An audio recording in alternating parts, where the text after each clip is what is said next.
Welcome to Chokepoints, brought to you by Online Trading Academy. Time to talk about the 405-167 interchange. The reason I'm bringing that up is because we're having a big-time closure this weekend for the northbound lanes of 405 through Renton. Going to be down to just 2 lanes from about the 167 up through the Maple Valley Highway, so through the S-curves.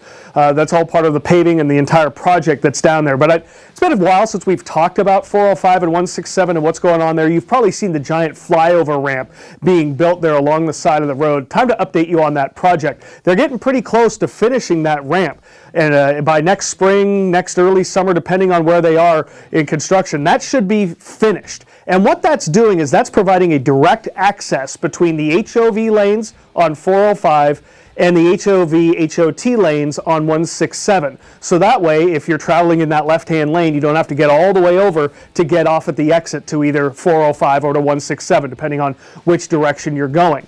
So that's going to be really key to getting rid of that daily choke point there of the traffic getting through those S-curves. Because if you've been down there in the evening trying to get onto 167 going southbound on 405, it's a disaster. So this should eliminate some of that weaving.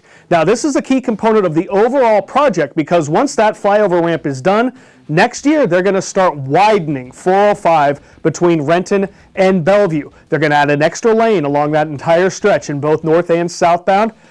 The problem is, it's not a general purpose lane. It's going to be an express toll lane. So we will have 2 lanes of that express toll lane coming from Bellevue all the way down to 405. The plan is eventually, well, once this is done, we'll have a buy-in option lane like we do in the express toll lanes now, the hot lanes on 167 from Linwood all the way to Auburn, and Auburn all the way to Linwood. That congestion pricing model is working, and that's what they're going to do. So we're going to get an extra lane there. That's the overall project. That's where we are. Construction on that flyover ramp should be done next year, and then next year we're going to start construction on the next phase. So we've got a few more years of construction left to deal with. And this choke point is brought to you by our friends at Online Trading Academy.